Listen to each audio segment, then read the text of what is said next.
살게 되니까 우리 표적치료 약이 작용할 길이 없어진다. 그래서 약에 대해서 저항성이 생기고 암 환자는 다시 병이 나빠지고 이렇다. 그래서 제가 느낀 것은 길 한 개를 막아가지고선 안 되겠다. 길을 여러 개를 막는 게 필요하겠구나 하는 걸 느끼게 됐습니다. 최근 치료가 시작된 신장암 표적 치료제들은 크게 두 가지 표적을 공격한다. 우선 세포 복제를 명령하는 신호전달 단백질 대신 암세포에 붙어 암세포의 증식을 막고, 두 번째로는 암세포가 영양과 산소를 공급받기 위해 혈관을 형성하는 것을 막는다. 다중 표적을 공격함으로써 신장암 치료의 새로운 가능성을 불어넣고 있는 것이다.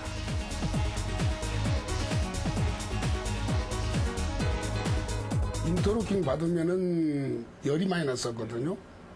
한속이 온데 1시간, 또 열 나는데 1시간, 그렇게 해서 좀 통증이 많았었는데, 이것은 통증은 없고, 이제 한 3주나 복용할 때쯤 되면은, 이제 조금 물집이 생기거나 얼굴이 붓거나 노래지거나, 그거 외에는 커다란 통증이 없습니다.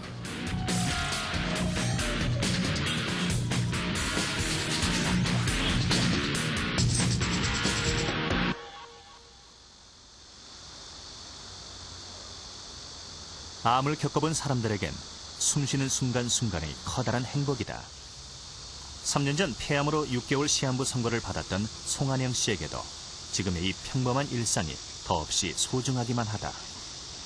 저는 그냥 약은 약대로 먹고 운동하는 걸 위주로 했었죠. 좀 사실은 그냥 하늘에 맡기고 내가 해는 거는 한다. 내가 해는 것만큼은 해야 되겠다. 그런 마음으로 될 수 있으면 음식 잘 먹고 열심히 운동을 했습니다. 식탁을 푸르게 바꾸고 운동을 규칙적으로 하는 것은 물론 담배도 끊었다. 그러나 무엇보다 중요한 관리는 점심 식사 후 이레사라는 표적 치료제를 복용하는 일이다. 진단 당시만 해도 암은 폐를 넘어 오른쪽 어깨 견갑골까지 전이돼 있었지만, 이레사 치료 후 암세포는 사라지고 현재는 흔적만 남아있다.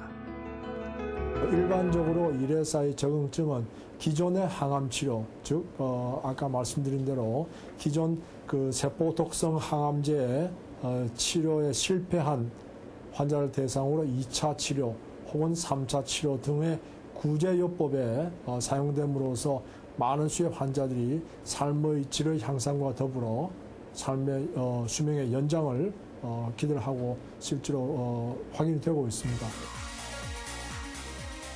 그런데 비소세포성 폐암 치료제인 이레사는 환자에 따라 치료 효과에 차이를 보인다. 특히 서양인에 비해 동양인에게 효과적인 것으로 알려져 있다. 한국인의 경우 이레사 복용 후 종양 크기가 줄어든 환자는 20% 이상. 그러나 서양인의 경우는 10%를 간신히 넘긴다. 같은 치료약인데 이 같은 차이가 발생한 이유는 무엇일까? 이레사가 분자 표적 치료제 일환인데 표적이 되는 분자학적인 혹은 유전학적인 이상이 있지 않겠습니까? 그 이상이 서양인보다는 동양인이 훨씬 빈도가 높게 발현이 되고 있습니다. 쉽게 말씀드리면은 그 발생 빈도가 서양인의 경우에는 5%, 10% 이렇게 미만인 반면에 저희 동양에서는 저희 한국인을 포함해서 그 발생 빈도가 적게는 20%, 많게는 60%까지 그 유전자의 이상이 발견이 되기 때문에 그것이 아마도 가장 중요한 원인이 아닌가 현재까지는 그렇게 생각을 하고 있습니다. 환자 개개인의 유전적 특성에 따라 표적 치료제 효과가 다르다는 사실이 알려지면서 이를 치료에 활용하려는 노력도 한창이다. 이 작은 유리판으론 수백 개의 유전자 정보를 읽어낼 수 있는데, 이것이 실용화되는 가까운 미래엔 환자 개개인의 특성에 맞는 환자 맞춤형 치료가 가능해질 것으로 예상된다.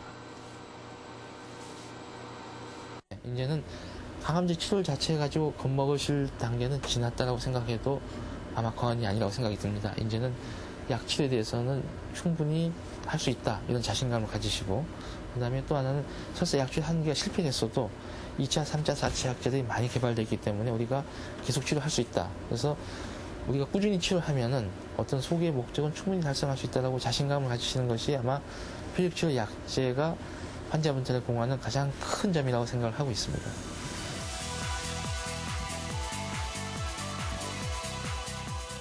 현재 미국 FDA의 허가를 받은 12가지 표적치료제 모두가 국내에 들어와 있다.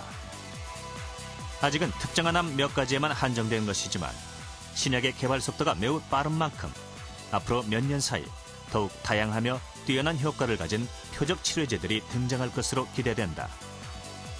그리고 그때가 되면 암 환자의 생존율과 삶의 질, 그리고 치료제 선택의 폭은 한층 더 높아질 것이다.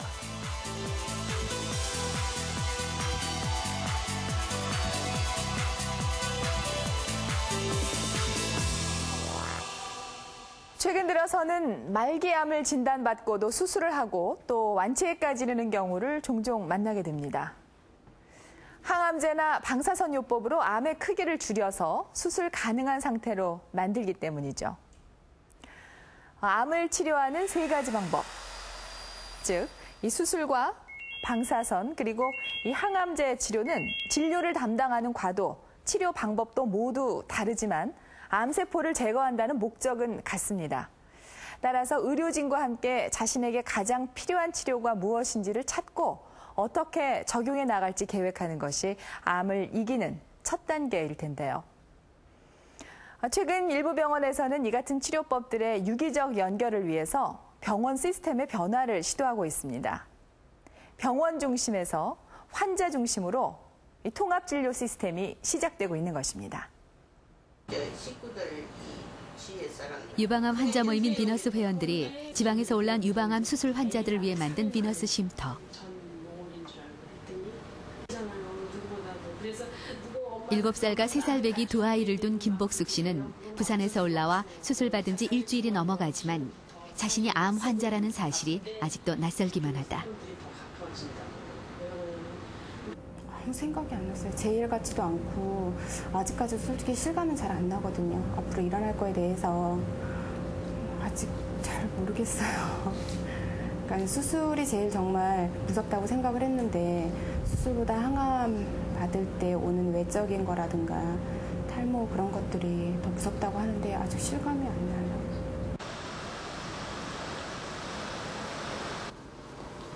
그 수술 결과입니다. 아주 좋아요. 지난주 유방암 1기로 왼쪽 가슴을 부분 절제했던 수술 경과는 좋은 편이다. 그러나 혹시 남아있을지 모를 암세포를 제거하기 위해선 추가로 항암제와 방사선 치료를 받아야 한다. 그리고 수술 후유증을 극복하기 위해선 재활 치료도 필요하다.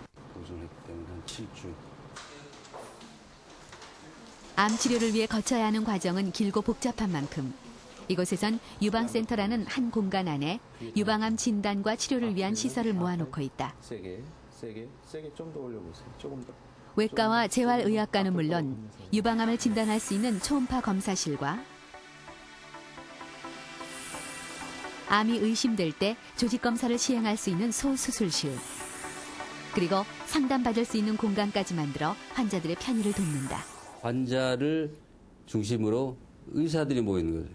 이전에는 환자가 의사들을 필요에 따라 찾아가는 거죠. 자기가 불편한 게 가고 있는데 이제는 환자가 발생한다면 그 환자의 여러 가지 경우에 발생할 경우, 그 환자의 또 궁금증 이런 것들을 미리 의사가 혹은 의사와 같은 간호사 이런 레벨에서 준비를 하고 있는 거죠.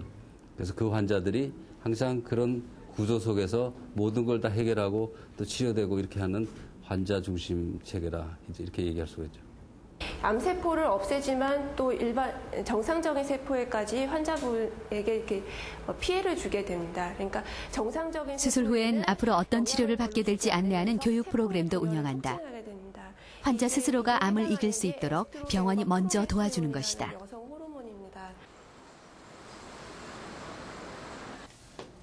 암이라는 사실조차 받아들이기 힘든 상태에서 수술이 불가능하다는 진단이 떨어지면 환자는 더 큰 두려움과 막막함 속에 놓인다. 이곳 호흡기내과에서 폐암을 진단받은 구용웅 씨가 바로 그런 경우였다. 양쪽 폐 모두에서 암이 발견됐고 수술은 힘들다는 것이었다. 한 번에 수술적으로 치료하기 곤란한 경우이기 때문에요. 저기서 감기 증상인데 이건 감기약을 좀 안 낫더라고. 이놈이 낫지 않아요. 그래서 조그만 병원에 가 찾아갔더니 거기서